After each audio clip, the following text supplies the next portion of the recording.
Hey friends, Doug Besterman here at Studio Origin in New York City. Today we're going to take a look at a session that I'm working on for a wonderful composer named Dean Kravitz. And I'll walk you through my template in Pro Tools, and we'll just take a little look at my approach when I'm working on a session like the one we're about to look at. So let's take a look.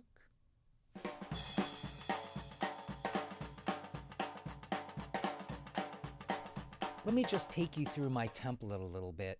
If you look over on the left here where the little red circle is, this is the very top of the template and it scrolls all the way down. I got this template initially, I believe it was a free template from Spitfire for Pro Tools, and I heavily modified it.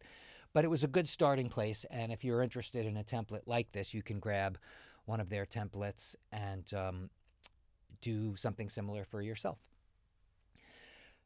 At the very top, it starts with, there's obviously a click output here. And obviously we're looking in this view, but we can change and look at this in the mixer view, back to the edit view. And then the template provided me with 4 different monitor points. So I could listen to, and this will become clearer when we get down to the bottom, but there's essentially 3 mixes running at the same time. A full mix, which is generally what I'm listening to. A TV mix, which is the full mix minus the lead vocal. So if there's background vocals, that would be part of the TV mix. And we'll get into what these mixes are another time, but they're very often what one is asked to provide, particularly if you're doing song mixes. Then there's an instrument-only mix, which doesn't have any of the vocals in it. And then something called print monitor, which essentially listens to what's being printed. And that is, in my view, the best way to listen to what you're working on, is listening to what will actually be printed. Particularly if you're printing 2-track mixes, rough mixes, or that sort of thing. You want to be verifying that what you're hearing is the same as what you're printing. So I generally stay on print monitor. Then moving down through the template, you'll see here, and they're color-coded, there's different folders. And what's wonderful about this is I can hide them, I can deactivate them, I can mute and unmute them and solo them using my control surfaces in various ways. And they're really designed for composers and producers who are delivering things in stems. You can use this template if you're not delivering in stems, and I'll show you, because a lot of my work, I deliver mixes. I don't deliver in stems. And there is a workflow for that, which is built into this template, where I'm not really thinking in terms of the vocals being printed separately and the winds being printed separately and the brass being printed separately and so on, with or without effects, and that's another part of this template. So these are like folders or little suitcases. And so, for example, if I open the vocals, you'll see here now, these are the vocals that I received from Dean that he's been working with, and I've imported them into my session and lined them up. So there's a lead vocal folder over here, background vocals, and then every folder has something called a monitor folder. Monitor's not really a great name for it. It's really more like where the audio gets consolidated and routed and processed and moved forward. But what's the beauty of this setup is every folder has its own monitor section, which is where the different vocals get combined. So here you see I have a lead vocal track. Then this is a lead vocal track with some different effects on it that I've been experimenting with. Background vocals, and then my sampled choir if I'm working on something with sampled choir. And if I open this folder, you'll see preset. I have, I think it's an Omnisphere instrument with some choirs loaded, but I could load anything in there that I wanted to, but this is just preset in my template. And that's the thing about my template, is everything is kind of in there, so I can at least get started very quickly. But if you look, let me switch to the other view here because it's a little nicer. So if we move over to what we call the monitor section, you see I have lead vocals, background vocals, sample choir, and then reverbs. Lead vocal reverbs, a short, a medium, a long, and lead vocal effects, which would be things like delays and that sort of thing. And they're preset. Everything's deactivated now because I'm working on a Mac Mini, and so I like to keep things really deactivated until I need them. And then, so for the background vocals and the lead vocals, there's some separate processing that I can bring in. And then that gets added to the signal as it moves forward. And so what I'm listening to if I activate the reverbs is I'm hearing the reverbs as I'm working through the mix, and I can adjust them here in this window. But also the reverbs, if I'm printing stems, go to a separate stem, so I can print my reverbs and my dry signal separately, which is very, very useful when I'm sending things forward to a mix engineer, because then they can, well, first of all, they can hear what reverbs I've been working with, but then they can control how much of that reverb they want, and they can also mute that entirely and use their own reverbs.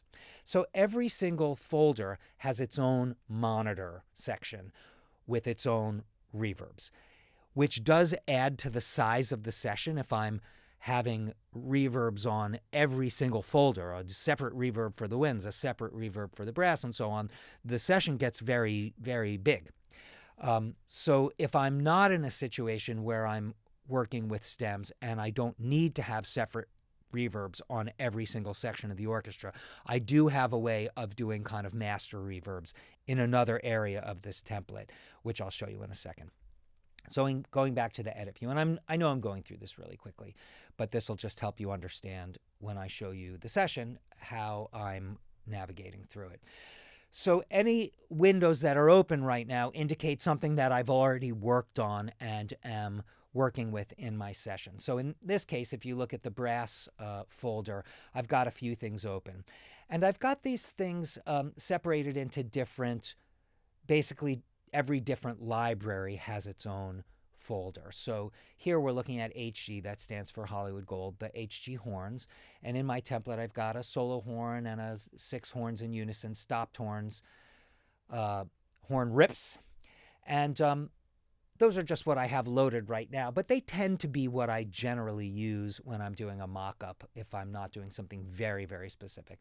And then I've got Hollywood Gold brass loaded, and this is my sort of basic brass orchestral template. So there's solo trumpet, 3 trumpets in unison, muted trumpets, solo trombones, section trombones, muted trombones, and tuba.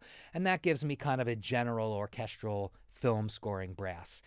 But if you look down here, I've got lots of other libraries. This one I use a lot for jazz and big band. This is the Chris Hine brass, Chris Hine horns, and this has more jazz articulations. If I went into the woodwinds, you'd see I also have a Chris Hine winds with saxes and so on. And I won't get into the specifics of the routing, but these things, as they come out of the, so this is in contact. As Chris Hine brass, for example, comes out of contact, it gets routed into 3 separate auxes, the trumpets, the trombones, and the low brass, which is essentially bass trombone, but I have a low brass channel, which could include bass trombone, tuba, cimbasso, anything that is in the category of low brass. And that allows me to, when I get into the monitor section, to keep those things separate. So if you look here, I'll go into the mix window.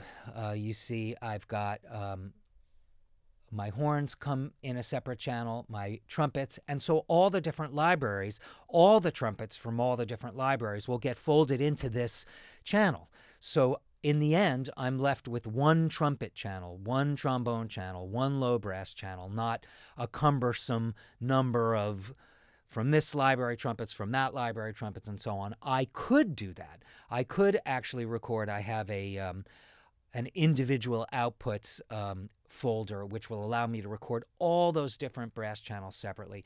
But generally speaking, if I'm just doing major instrument stems like brass stems, wind stems, string stems, that sort of thing, I will essentially bus those down to these groups. And then the horns, trumpets, trombones, and low brass then get bussed down to a single brass channel. And I can work with that if I'm just mixing down to stereo, I can work with that in another folder, which I'll show you. In any case, hopefully this is making sense, and please ask me questions and I can go through this more carefully in another video. Then here's a piano part, and if we go back to the top of the template, you'll see here I have something called MIDI import, which is deactivated right now. But these are the MIDI files that Dean sent me, just so I'd have some MIDI reference of some of the, he was playing around with some sounds and that sort of thing, and he wanted me to be able to have access to them. But what's really important in this section is the piano MIDI, which I have copied. And rather than replaying his piano part, I am using that piano part, and I'm cleaning it up a little bit, doing a little bit of quantizing. I've chosen a different sound, and I'm kind of continuing to work on the production of that sound as I go through. And you can see that the tracks that are in a pretty good place I've frozen, and that just frees up memory. And then as we scroll down through the keyboards, you see I've got an instrument called Sumbox in the UVI plugin, and I've got some sounds in there that I'm working with. I've got Falcon. I've got a sound called Bottle Keys in the Falcon instrument. Omnisphere, I'm using a bunch of things from that. And I know I'm moving quickly, but you can see each Omnisphere sound has its own AUGs and so on. Now you can see there's some other folders here. Percussion, which as you can imagine has all the orchestral percussion in it. Strings, which I have been working with. I just closed the folder so I could move around my session. And for this, I'm using the LA Scoring Strings 3 library, which you can see I've got some articulations loaded, and I tend to use key switching. So within Violins 1, I'll have all the different articulations that I might need in a particular session. I try to keep it as lean as possible. So I've recorded some violins, violas, cello, and basses. I'm really thinking of it as sort of a standard string orchestra. And then I've got my verbs. And for all the orchestral sounds, the verbs are the same. So I've got a room verb, a long verb, which is essentially the tail, and I've got some effects. Nothing is loaded right now, and even though these aren't activated, I've got a beautiful room in the Seventh Heaven plugin, which is like the Bricasti, and then I've got a Lexicom 480L for the tail, which is just sort of classic Hollywood. Moving on, I've got a whole guitar folder which allows me to do not only MIDI guitar, and that would be under instruments, and you can see there'll be acoustics and electrics, and that's all MIDI, but I can also record live guitars, and I've got a template in here that I just imported from a session, which just gives me some options of steel and nylon string and electric guitar, buses, and that sort of thing. And as I go, I'll add record tracks as I need them. And the same thing with a monitor section. There'll be maybe some slightly different reverbs and effects for rhythm section instruments as there would be from the orchestral. I keep the orchestral more or less the same. Here you see I've done some electric bass. This is just a 5-string electric that I'm using to sort of layer in with this track. And then I've got teed up some Diva, fantastic plugin from UHE, which I like to use for synth bass support and that sort of thing. And then extras, we've got some a riser plugin loaded for some swells that we'll add later, and effects and that sort of thing. So, but this is just sort of where we are right now. Then if you scroll down here, I've got a folder called Import Stems, and these are the stems that Dean and his assistant sent me, most of which really all of which are muted right now, but they're for my reference. I can go on and listen to what he was working on. And this is a nice way to communicate with an arranger. If you're working this way and you've done a little bit of demo work, you can send me your stems and I can listen to them, and Dean has asked me to improve them and bring my own creativity to it. But he's an arranger as well, so he wanted to sort of start the ball rolling. And now we move into the sort of lower part of my template. I'll skip some of this for now. But let's look at this folder called Group Stem Masters. I've got to scroll all the way down to it. So essentially, this is where we are right here. Essentially, what happens is all of those folders get bussed down to these individual tracks. And this is, if I'm doing a 2-track mix, a stereo mix, this is essentially where I would mix all of those folders, all of those sections of the orchestra.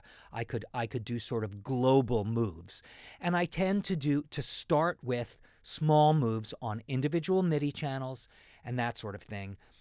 And then as I'm perfecting the mix, I will at the very end make moves on these faders for my 2-track mixes. Now here's the thing to remember.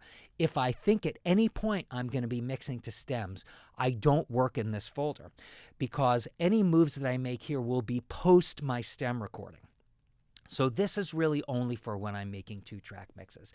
If I'm making stem mixes and I want to print effects and so on, then I need to make any moves that I'm going to make within those folders that I showed you, the monitor folders. That's where my stem mix moves are made. But if I know I'm just going to be recording to 2-track, I can make moves in this folder here. And I can do processing here, and that processing will print. But again, that processing won't have anything to do with the stems. This is post stems.